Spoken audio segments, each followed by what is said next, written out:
Well, hello and welcome to Budget 2014, The Global View with me, Tanveer Gill. A special panel of prominent global fund managers investing in India joined me today to give out their expectations from Budget 2014, what it would mean for the Indian markets as well as the Indian economy, as also, more importantly, what it would mean for their investments in India. Jeff Chowdhry, Head of Emerging Equities at F&C Investments, and Sean Taylor, Head of Emerging Market Equities at Deutsche Asset and Wealth Management, join me from London. Gentlemen, thanks very much for taking out the time to speak with us today. Let me first start off by understanding your broad expectations from the budget. And Jeff, I'll come to you first on that. You've been positive on India for a while now. How can the budget event trigger more investments from your fund into India? Right. Well, I think there's two or three things, and it's interesting that from a foreign investor's perspective, I guess there's two or three things which are key, and let me just focus on those. The first and the most important thing from our perspective is macro stability. And if you drill down in terms of macro stability, what does that mean? Well, that basically means the fiscal deficit, which is the Achilles heel for India, needs to be brought down, and inflation needs to be brought down, and consequently growth going up. So what can he do? Well, the first thing that he can do is attack subsidies, particularly in the energy sector. So that will be a number one priority. That's diesel, LPG, and even potentially kerosene. That would be the first thing. The second thing, infrastructure. Infrastructure in India in some places is very poor. That needs to be improved. And thirdly, and lastly, but not least of, is that I think there needs to be more incentives for investment across India, both in terms of domestic incentives, but also for foreign direct investment incentives. If we see some of those measures, I think, investors would like it, and I think that will mean greater flows into the market from foreign investors, both from companies as well as portfolio investors. Sean, what about you? How would the budget event alter your investments from your fund into India? I think the budget is going to be the main long-term signal of what the Modi government's going to achieve or aspire to achieve. So there are many different factors that we're looking for within that budget. But the main thing is, what is the three-year plan, and has this government the resolve to carry out the changes that they promised? Gentlemen, the important point, of course, will be the targets that are going to be laid out for growth and fiscal deficit. Jeff, what about you? What are your expectations on those key parameters, growth and fiscal deficit for FY15? Again, 5.5%, 4.5% are numbers that you're also going with? Yes, I think they are. I mean, I think those are the numbers that probably the market is expecting, an inflation of about 6%. So, there is work to be done. I mean, it's not sort of, I don't think Mr. Modi can sit back, and I don't think he will. I don't think he'll sit back and sort of rest on his laurels, as they say. I mean, he realizes there's work to be done. The cabinet has obviously been working very, very hard since the election. And, it's now time for action. And from all accounts, he's an action man. Sean, amidst all the optimism, the ratings agencies are keeping a close eye on India, given the inflation risk, the outlook on rates, and of course the struggle that we're having with growth. Are FIIs expecting a ratings upgrade potentially from India in a year's time? Is that even feasible, given that there's a lot of promise out there that the government has made, but the rating agencies want to see some real numbers before they can move up on a ratings upgrade, and that's going to be critical for India going forward to draw more foreign investment? I think the key point is almost reversing the question and saying, at the moment, the market does not expect a ratings downgrade. And I think that gives the finance minister more leeway or more leverage to take a bit more risk on in the budget and in the foreseeing budgets. I think most people's growth forecasts are quite positive for next year and the year after. Coming to specifics then, Jeff, come to you. Do you have any sector-specific expectations from the budget? Well, I think, there's some things that obviously we would like. I'm not necessarily saying that this is expectation, but certainly things like freeing up permits in some of the resource sectors, like the coal sector, would obviously be good. That would be obviously an important thing.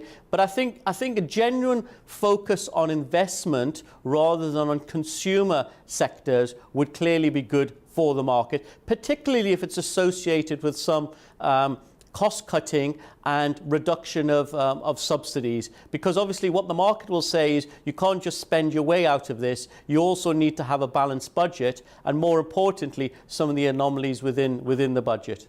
Jeff, the other critical point is, of course, all that talk in the corridors of power about the retrospective tax being dissolved. How much of an upside would it mean for the market, given the turn in sentiment that it would perhaps lead to among FIIs? I think that certainly will be helpful. I mean, clearly one of the issues for India has not just been the retrospective tax, but also the fact that the whole tax regime is pretty aggressive against companies. A number of companies that you know about have obviously been sort of subject to sort of tax inspection or aggressive tax moves.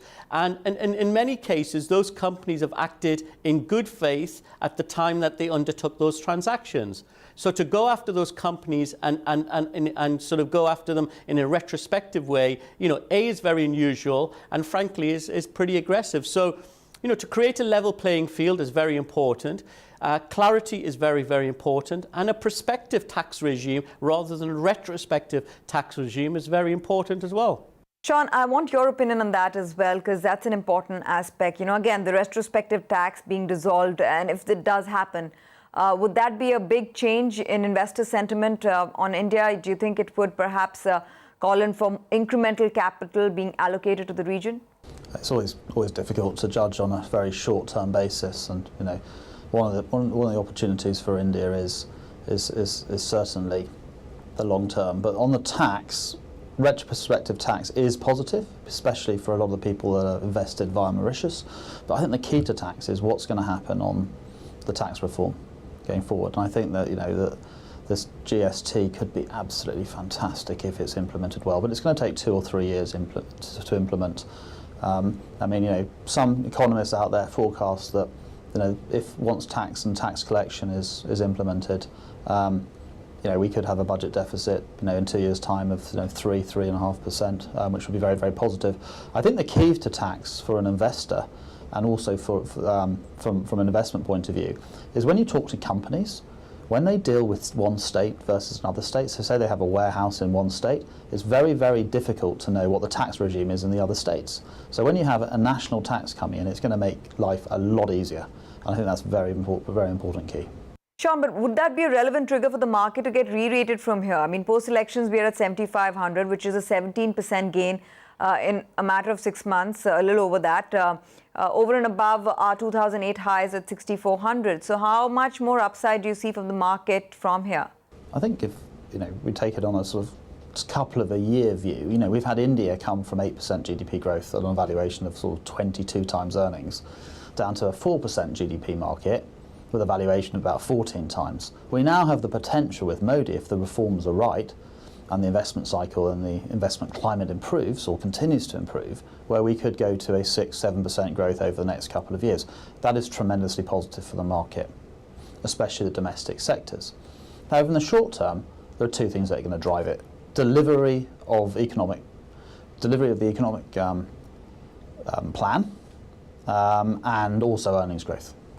Yeah, Jeff, how do you relate to the market's reaction to the budget? Now, there has been a strong rally in the markets before the elections and immediately after. Last few weeks, the markets have been in consolidation. Is the market gearing up for another strong up move, or does it seem like a correction is in place and much called for given the stupendous rally? What do you expect the Indian market to do into the budget event and after? Well, obviously the market has been very strong this year in expectations of a win by Mr. Modi. Obviously he's won. He's won with a very, very strong mandate. There is an expectation, I would say high expectations, that the inaugural budget, this budget, will bring through some very positive measures, both for the Indian economy and indeed for the stock market. I think if some of those expectations are met, I think the market rally continues. If none of those expectations are met, I think the market sells off. But the one thing I would say, and this is really the key, is that he and his new cabinet have what I would say a once-in-a-lifetime opportunity here. They've got a really strong mandate. They've got 5 years before they have to worry before the next election. And he's very, very popular. So this is the time to take potentially unpopular measures, which would be good, A, for the economy, B, for the poor sector, and thirdly, for the stock market. Sean, you had stated at the start of the year that elections hold the key for India. Now that the BJP government has taken charge, how have you changed, increased perhaps your India exposure? At the beginning of the year, I mean, the main driver of the market was the elections. As it became more obvious the BJP were going to get in, or certainly have a better chance of getting in, we increased our exposure through domestic sectors and infrastructure sectors. Since we've been overweight into the election, we have not changed our position since the election. Sean, given that the currency risk matters as well for FIIs such as yourself, what is your medium-term view on the dollar versus emerging market currencies, especially the rupee? Could it weaken beyond 60, or do you think that the broad range would be between 58 to 62? Of course, it's been compressed a bit, so it's been trading between 58 to 60. But do you think that could extend out over the next couple of months if the dollar continues to strengthen? The view on the dollar is linked to where US Treasuries are going, and a lot of people are expecting US Treasuries to go up because the world is growing and the US is growing. This year the US Treasuries have gone down, the dollar's weakened with it because inflation's been more under control globally. So if we start to see growth, US Treasuries will go up, the dollar will appreciate, and that will cause pressure on some of the emerging market currencies. However, I don't think it's going to be like what happened in May last year. A lot of the central banks, the Fragile Five, are better prepared this time. We got a new central bank governor in India. We've raised new money. It was the 35 billion raised from NRIs abroad. They're better prepared. The government is, handled I thought the last issues very well. There's a new focus on, even if they put rates up at some point in a crisis, they would still provide liquidity, which is very, very sensible. So I would see, given the investment opportunities in India, I would see, there might be weakness in the currency, but not a lot. Sean, what about infrastructure investment? You spoke about it earlier on in this year as well. The stocks have started moving there. There's talk about setting up an infrastructure fund as well. Have you invested in infrastructure in India, and what would make you perhaps invest more in the sector? Yeah, I mean, we like the Indian infrastructure story. We are invested there. We would be willing to add. I think the key point from the budget on this is going to be the ability for investment trusts to be set up and REITs, and that obviously takes exposure off and allows them more capital. But I think there's a lot of other things that the government can do. One is better land acquisition, better rules on that. The other is the approval process of getting land. And finally, and probably the most important thing, is labour laws. I mean, they all obviously make a huge difference with infrastructure. The impression I'm getting from the Modi government is that it's not just about building roads, it's about creating jobs. And so, yeah, it's important to get the infrastructure in, but then the next phase is going to be manufacturing, because that actually creates real jobs, real wealth. But Sean, what about power within the infrastructure sector? I mean, do you think that on the back of potential reforms, there would be perhaps more capital allocation to that space, between distributors like Power Grid, financiers like PFC, and producers like NTPC, Adani Power? Which is a segment within power that you are most interested in? I mean, the main issue is with energy, is going to be coal, yeah, and it's getting coal price. There's enough coal in India, but it's not being produced. So, what's really key is how coal reform happens. So that means on the private sector, giving incentive to the private sector to invest, and maybe with Coal India, is to make the returns better, make it more efficient. So those are the two challenges I'd see in that industry. Ultimately, India's got a deficit of power, and so it's important. And there's some very, very good examples of where Modi and other governors have gone in there. They've set up a power plant, and the economic activity in the area has been dramatic from that. Also within infrastructure, Jeff, there's talk about road projects, more clearances coming in for road projects, so that getting a bit of a boost. Shipping companies have been given some relief on the interest cost side. Your view on companies like IRB Infra, some of the shipping names such as Shipping Corp, Mercator Lines? Well, at the moment, we don't own any of those companies in our portfolios. As I say, part of it is because there has been policy risk, and we're always wary where there's companies which have policy risk associated with them. So we don't have those. But, one of the sectors that we're very, very keen on, and have been for a while, is the banking sector. Why do we like the banking sector? Because the banking sector it really isn't that much dependent on specific measures, but what it isn't dependent on is the fact that improvement generally of the economy and indeed in infrastructure spending. And so the banking sector is one of our top sectors in the portfolio, and it has been and it continues to be going forward, I think. Jeff, since you mentioned banks, let's talk about banks. You have favored private banks all along. What about the rally in PSU banks? Are you convinced that a turnaround is in the works? Sure. I mean, the PSU banks have obviously been on a tear in the last sort of 6 months or so. But obviously the long-term performance of PSU banks, frankly, has been very, very disappointing. And, we've owned private sector banks for a number of years and they've done very well. Frankly, we prefer the private sector banks simply because, they're in just as good a place in terms of benefiting from the economy and they don't have the policy risk associated with some of the PSU banks. The other thing with the PSU banks, which is obviously an issue which may not necessarily be dealt with at this budget, but certainly needs to be dealt with, is capital. Many of the PSU banks need more capital, so we do expect there will be more dilution going forward as they raise capital in the next year or two. Sean, what about you? Have you also invested in PSU banks and benefited from this rally, this stupendous rally that we've seen over the last 3 months? Anything that you like from a value perspective there? PSUs are cheap. They're cheap because they've got low return on equity. They're cheap because they've got low capital ratios, and so they're going to need finance at some point. They're cheap also because they've got higher levels of NPLs than the private banks.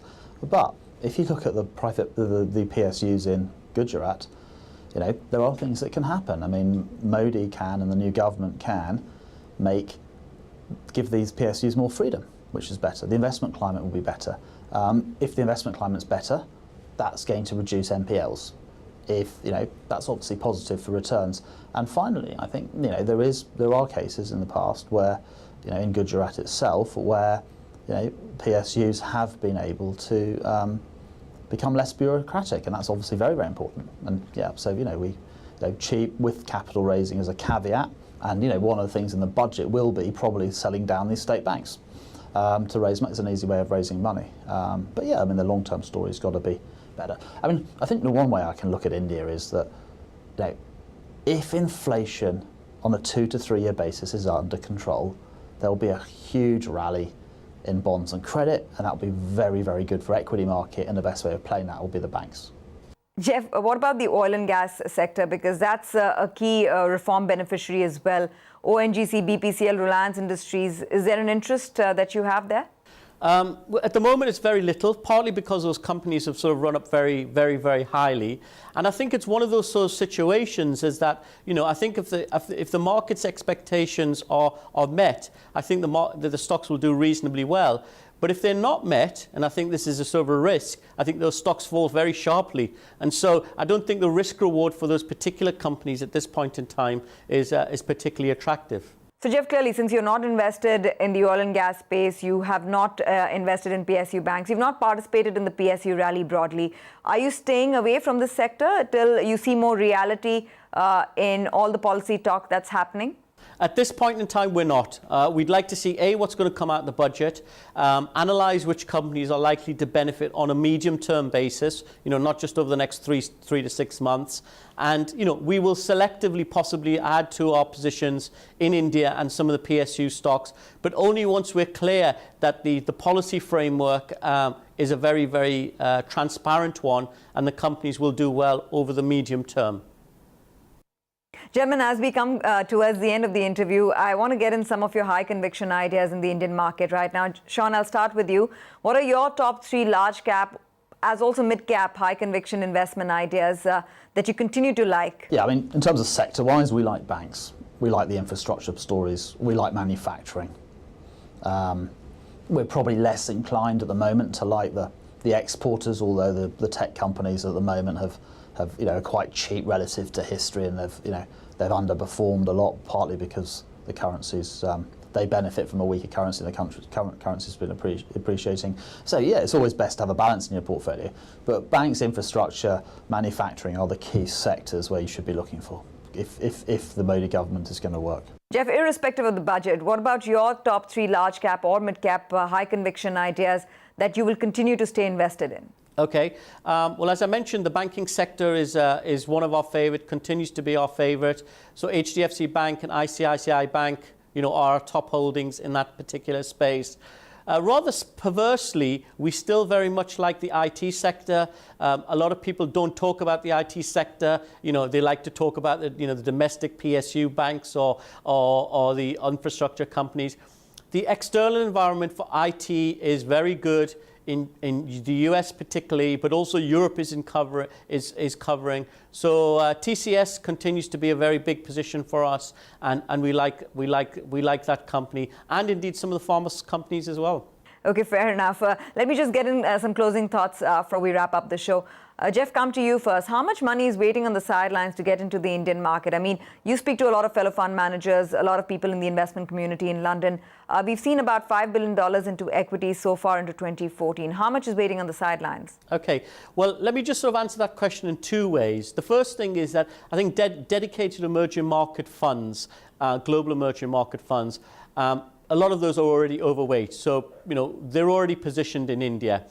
But the money which is missing as far as India is concerned is what I would call global funds. So these are funds basically which have a global mandate, not just an emerging market mandate. And I think for them, I think the budget is very important to sort of signal that actually there is a reform agenda out there. And I think it's difficult to sort of quantify what the amounts of money, which could be put in. But those funds relative to global emerging market funds are much, much bigger. And so the 5 billion or the 10 billion, which is sort of bandied around, those are very, very small amounts in relation to what the global funds could do.